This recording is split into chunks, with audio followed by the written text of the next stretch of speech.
हैं जो कि उन्होंने गीता में अर्जुन को दिए हैं, पर युधिष्ठिर जी के समझ में एक नहीं आ रहा। क्यों? क्योंकि उन्हें लग रहा है एक साधारण व्यक्ति ज्ञान के उपदेश दे रहा है। जब अर्जुन ने सुने थे, अर्जुन ने भगवान को गुरु माना, स्वयं को शिष्य माना, इसलिए हर वाक्य समझ में आया, हर वचन समझ में आया। ऐसे महाराज एक प्रसंग आता है कि जब रावण मृत्यु शैया पर थे, प्रभु श्री राम कहते हैं लक्ष्मण जी से कि आप जाइए और जाकर के उनसे राजनीति का ज्ञान लीजिए, क्योंकि रावण बहुत विद्वान है। लक्ष्मण जी को लगता है इसमें कौन सी बड़ी बात है। रावण के पास जाते हैं, प्रणाम करते हैं, कहते हैं कि प्रभु श्री राम ने भेजा है, उन्होंने कहा है कि मुझे आपसे राजनीति का ज्ञान लेना है, तो थोड़े बहुत उपदेश सुना दीजिए। अब जाकर के खड़े हुए हैं रावण के शीश की तरफ। रावण कुछ नहीं कह रहे, मौन। पुनः कहा, मुझे प्रभु श्री राम ने भेजा है ज्ञान के उपदेश लेने, आप थोड़े बहुत ज्ञान के उपदेश तो सुना दीजिए। रावण अभी भी कुछ नहीं बोल रहे। कई बार बोला लेकिन रावण एक शब्द नहीं बोले। तब वापस आना पड़ा। प्रभु श्री राम कहते अरे बड़े जल्दी वापस आ गए, उपदेश सुन लिए।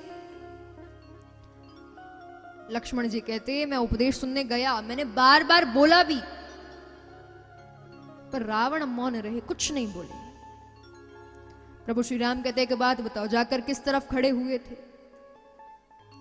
लक्ष्मण जी कहते शीश की तरफ। प्रभु श्री राम कहते यही तो गलती कर दी। अरे ज्ञान लेने गए थे, देने नहीं। उतने समय के लिए वो तुम्हारे गुरु थे, उनके चरणों की तरफ जाकर खड़े होना था। महाराज आप जब किसी से ज्ञान ले रहे हैं, चाहे वो आपसे उम्र में छोटा हो, बड़ा हो, कैसा भी हो, उतने समय के लिए उस व्यक्ति को अपना गुरु मानिए और स्वयं को शिष्य मानिए, तब जाकर के वो ज्ञान लेना सफल कहलाए। तो भगवान समझ गए कि ये मुझे एक साधारण व्यक्ति मान रहे हैं। अब ज्ञान के उपदेश किसी ऐसे व्यक्ति से दिलवाने पड़ेंगे जो इनकी नजरों में बहुत सम्माननीय हो। तो याद आता है भीष्म। तो भगवान पांचों पांडव को और द्रौपदी को अपने साथ लेकर के गए हैं भीष्म पितामह के पास। उस समय भीष्म पितामह बाणों की सैया पर पड़े हैं, रक्त की एक एक बूंद बह चुकी है। नजर पड़ती है कि पांडव आ रहे हैं, द्रौपदी आ रही, खुश है, पर नजर पड़ी कि बीच में से साक्षात कृष्ण आ रहे। जैसे ही ठाकुर जी को देखा, भीष्म बड़े प्रसन्न हैं, नेत्रों से अश्रु धाराएं बह रही हैं। भगवान आते हैं, आकर के कहते हैं कि आपके जो ये पौत्र हैं ये राजा बन चुके हैं, अरे इन्हें ज्ञान के उपदेश दे दो। भीष्म कहते लाला बड़ी विचित्र बात है तेरी, अरे स्वयं ज्ञानी है इतना बड़ा और मुझसे कह रहा है मैं ज्ञान के उपदेश सुना दूं। भगवान इशारे में कह रहे हमने सुना कर देख लिया, नहीं समझ रही है, तभी तो आपसे सुनवाने आए। तो भीष्म समझ गए हैं, अब सारे ज्ञान के उपदेश पांडवों को सुना रहे हैं। कहते हैं देखो, जितना हो सकता है उतना धन कमाओ, खूब धन कमाओ, लेकिन हमेशा उसका 10वां हिस्सा दान में दो। क्योंकि कहा जाता है कि आपका धन पवित्र होता है दान करने से, आपका तन पवित्र होता है सेवा करने से, और आपका मन पवित्र होता है कीर्तन करने से। कहते हैं जितना हो धन कमाओ, परंतु हमेशा उसका 10वां हिस्सा दान में। दूसरी बात, कभी अहंकार मत करना, घमंड मत करना, अपनी प्रजा के ऊपर अत्याचार मत करना, जितना हो उनका ध्यान रखना। कभी भी अपनी आंख के सामने पाप होते मत देखना। यदि पाप हो रहा है और तुम में सामर्थ्य है कि तुम उस पाप को रोक सकते हो तो रोको, और यदि नहीं रोक रहे हो तो तुम महापाप कर रहे हो। अब जैसे ये बात महाराज द्रौपदी ने सुनी तो द्रौपदी हंस देती है। भीष्म कहते आप हंसी क्यों?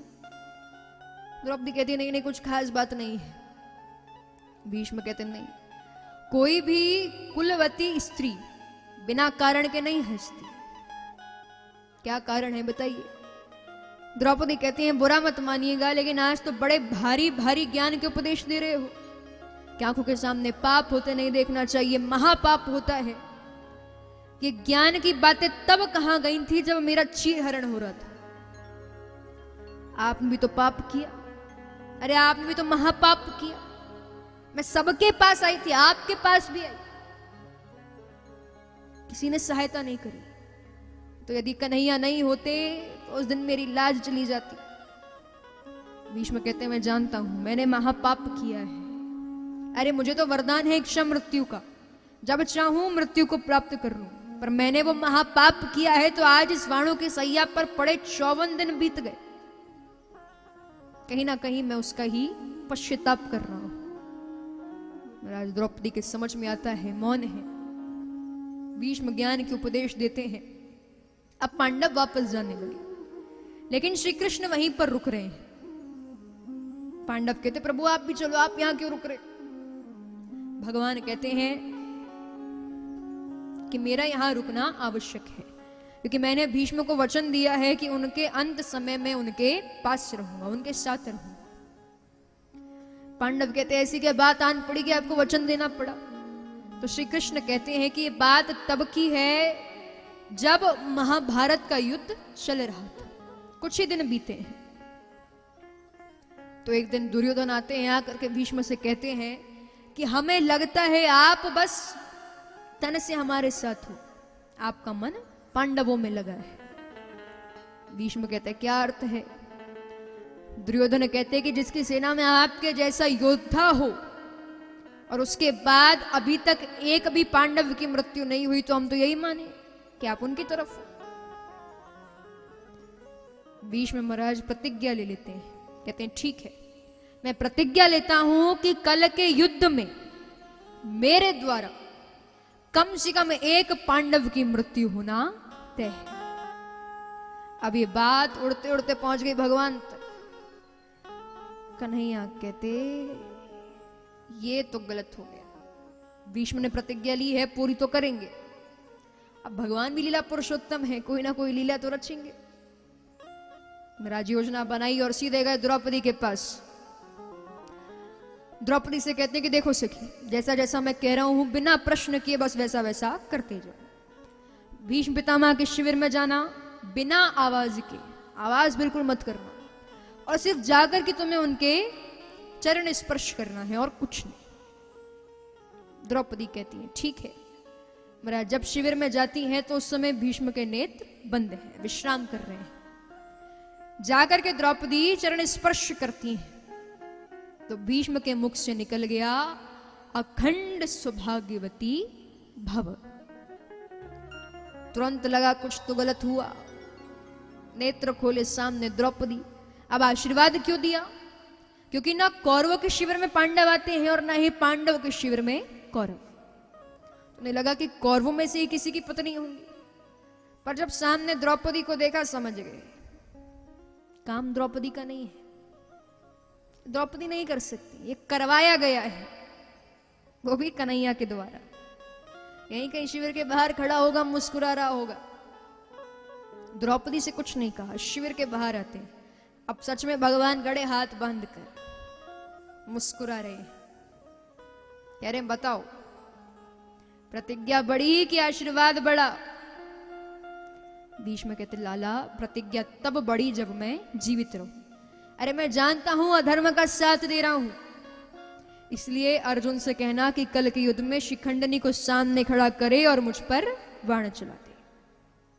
अब और नहीं हो रहा मुझसे, लेकिन तुम्हें आज मुझे एक वचन देना पड़ेगा।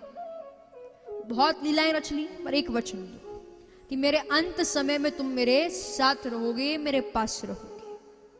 भगवान कहते हैं ठीक है, मैं आपको वचन देता हूं कि आपके अंत समय में मैं आपके साथ रहूंगा, आपके पास रहूंगा।